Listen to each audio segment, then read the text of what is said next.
Hey, what's going on YouTube? This is Broman Clash, and today, this very lovely evening, I want to talk about a topic that I wanted to talk about last year, but let's say some technical issues came up and had some things to handle. But I feel as if now or never, this is a good time to talk about it. And it's a topic about a very loving man with a loving heart that did great things for his community. And, he was known as a legend within the ring, but he was also known as a legend outside of the ring. And today marks the first year since his passing. And that legend I'm talking about is Muhammad Ali. Muhammad Ali was well known in the ring, but before you even talk about the man in the ring, you gotta understand the man outside the ring. As in, like, who Muhammad Ali was, what his message was about, and why he fought. Well, originally, Muhammad Ali was born Cassius Marcellus Clay Jr. on January 17th, 1942. Yeah, so he was, slightly younger than, the likes of Malcolm X and Dr. King, but yet his influence and his legend and the way he speaks still has an equal reverberance and volumes that they spoke and breathed, or they once gave breath on, because he was also born during the turbulent times of like the 1960s, and he was still young in the 1950s. And the reason why he started boxing was actually because somebody stole his bike, and he went to the police and tried to get it back. But even the police officer said, "Hey, look, if you want to get your bike back, you gotta find who did it. But if you want to find who did it, you gotta learn how to fight first." So he did that. That's when he began, actually training just so he could, get the guy who got him, basically like that. But you know. But before he became like a well-known boxer, he was actually a part of the Olympics as well. Did you know that? Yeah, this was during the 1960s, and I believe he was 16 or 17, 16 or 18 years old when he entered inside the Olympics. Oh no, wait. Yeah, he was like 18 when he entered in the Olympics, and he was a gold medalist in there too. But when he came back, but he was born in Louisville, Kentucky, basically one of the southern states. He came back, and he thought like, man, I'm back in the United States. Maybe I could finally get some acceptance, and basically be a part of the very same people that once rejected me because of my skin tone or my skin color.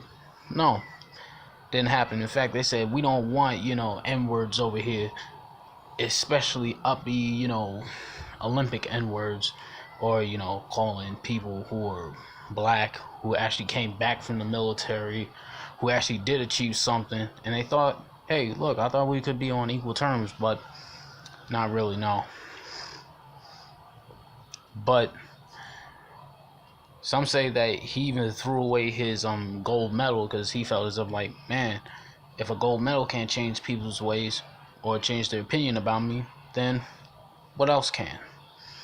So then, that's when he entered boxing, like, seriously. But how did he get the name Muhammad Ali?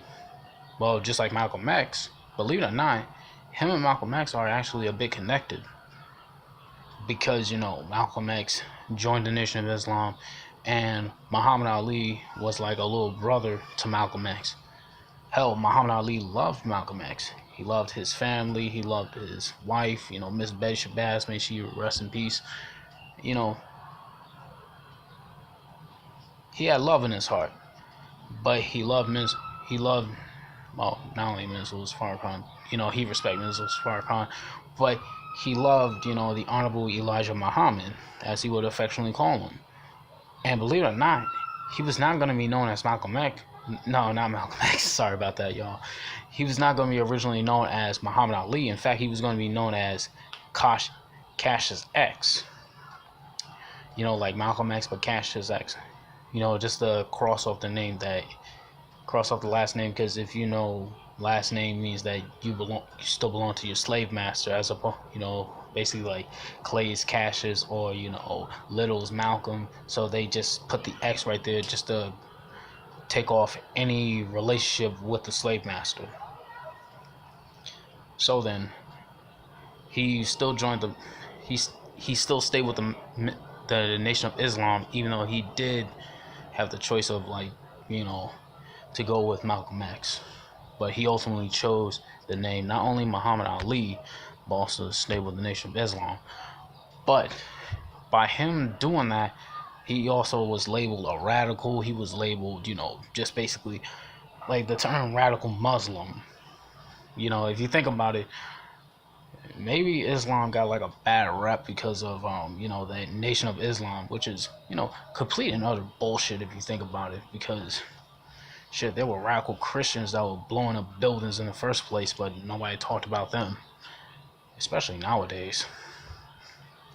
Yet back on to Malcolm.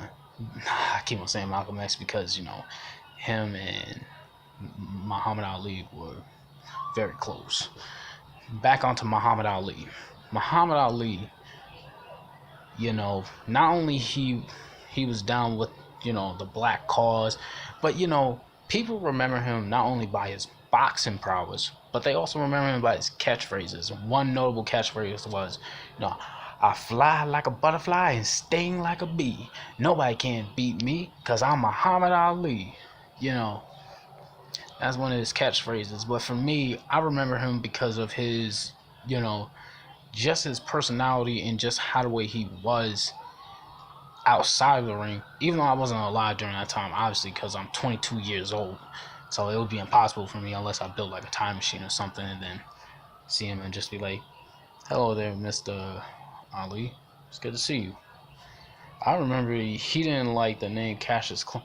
When he adopted the name Muhammad Ali, anybody who would call him Cassius Clay, he would just be like, that's not my name. And I remember in one fight, he actually beat the guy so badly, he was like, say my name, pap, say my name, pap, say my name, pap.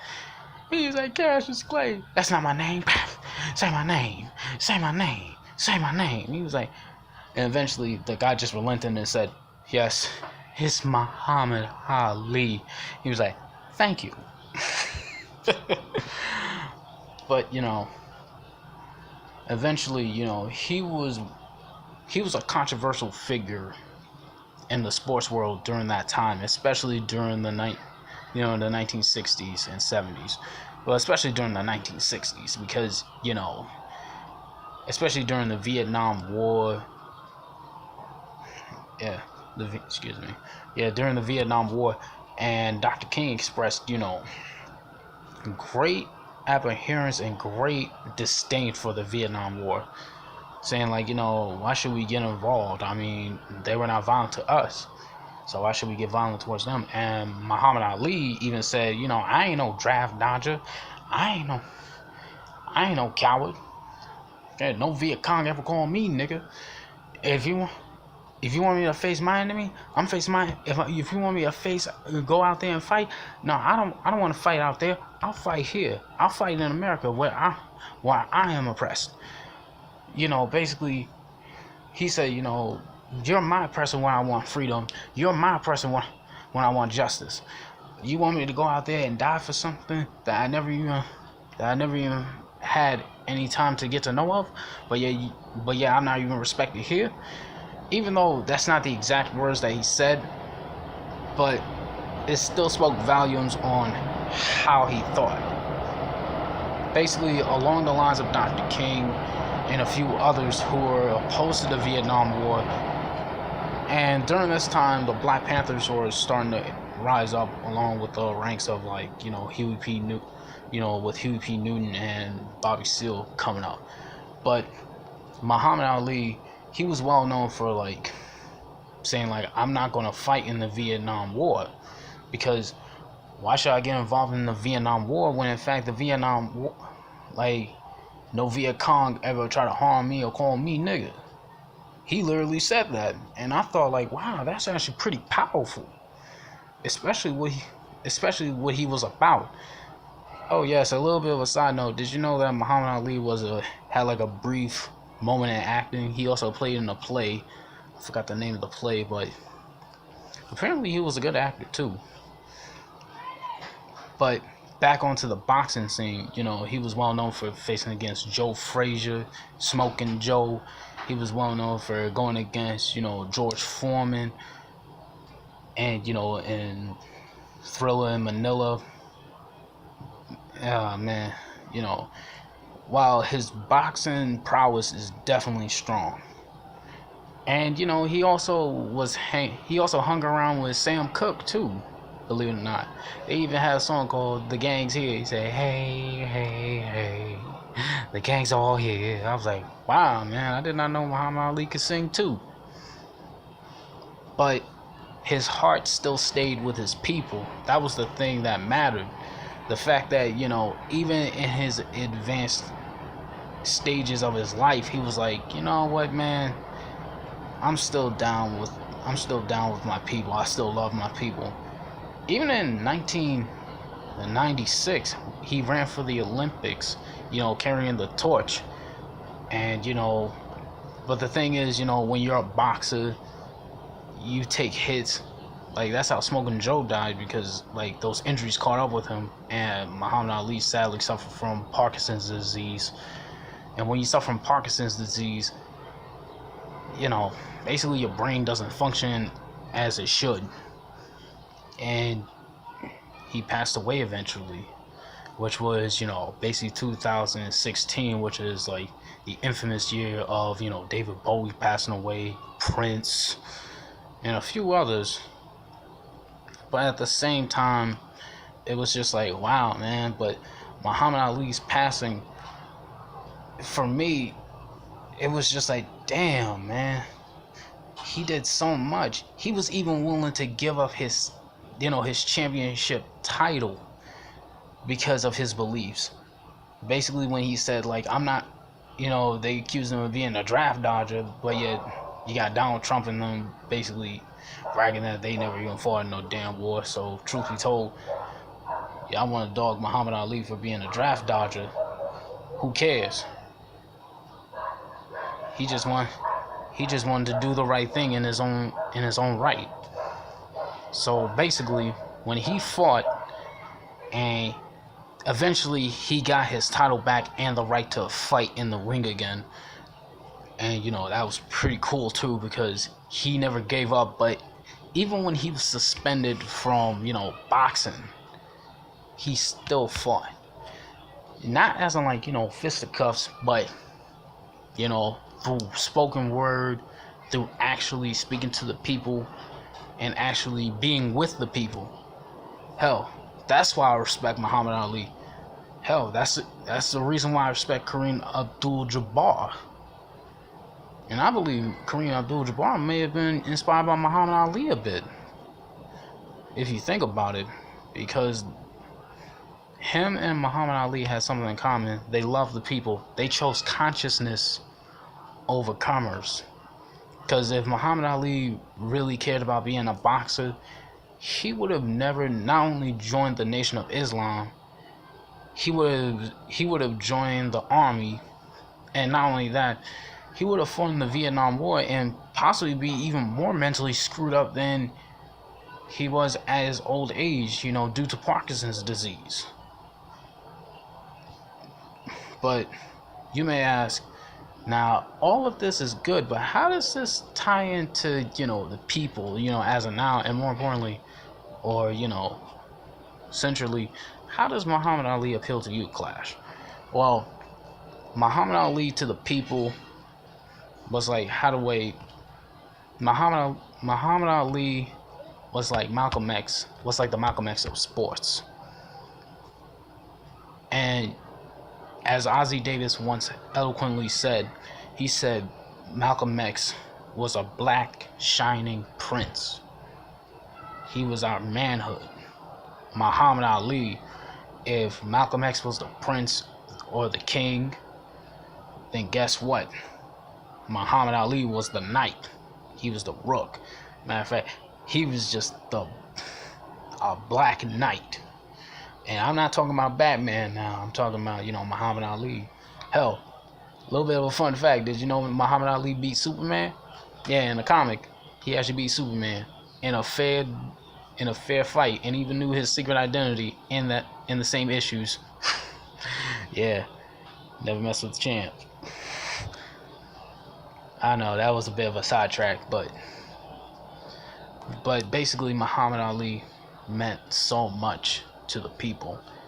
Hell, there were many documentaries, even a movie like a biographical movie starring Will Smith that was talking about this, especially when he went to Africa, in Zaire, now called the Democratic Republic of Congo, if I'm correct. Where he fought George Foreman. And people in Africa were down with Muhammad Ali. They were like, Ali Boombaye, Ali Boombaye. I'm like, damn, man, that's our champion. A black loving champion. He loved his people. And to me, as a black man, that meant a lot. Especially when, he would fight, he would talk, he would just be, overall, not only he had like the cockiness or the presence or, just overall the demeanor that he exudes was not how he felt internally. Like, he was like, a showman, but he could still box you to death. I remember something like it was in the Arsenio Hall show. Both Muhammad Ali and Mike Tyson were in the same room. They pointed at each other on when Arsenio Hall asked the question, "Who could beat who?" They pointed at each other. They didn't point at themselves. They say, Mike Tyson say, "Look, Muhammad Ali can easily take me down because." No, you gotta respect a legend. I'm like, Mike Tyson's right. And it was just that respect that he had for Muhammad Ali that really showed it off.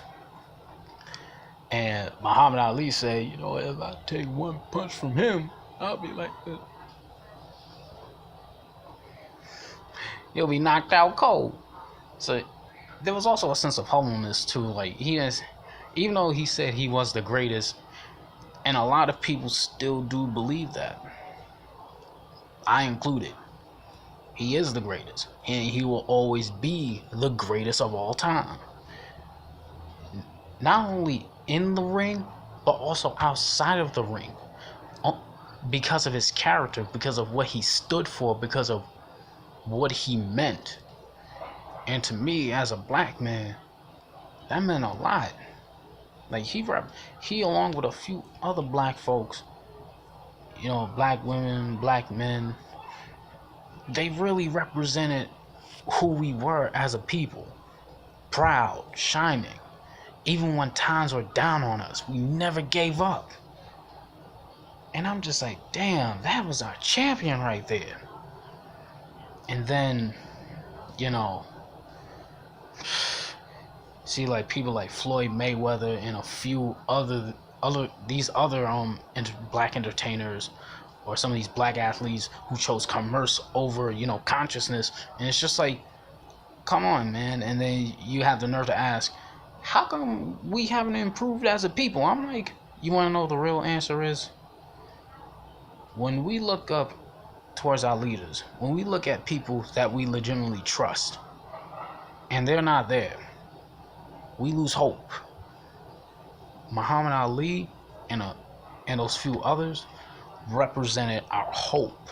They represented us, and they represented who we were. And to me, Muhammad Ali, he was not only a good man, a funny man, but he was a strong man, a kind man. He was a great man. And I wish nothing but the best for him. And I know he passed away last year. Now I'm just like, man, may Muhammad Ali rest in peace. Even with his battle with Parkinson's disease, he will always still be the champ. So Muhammad Ali, this love goes out to you. Still the greatest of all time, still the champ. And What does he mean to me? He's a man. He represented manhood. And not only that, he's one of my favorite athletes because he loved the people. He didn't love the money, he loved the people. And he loved his family. And with that, YouTube, I have to say, I won. Hope you have a great day today. It's Pro Man Class saying later.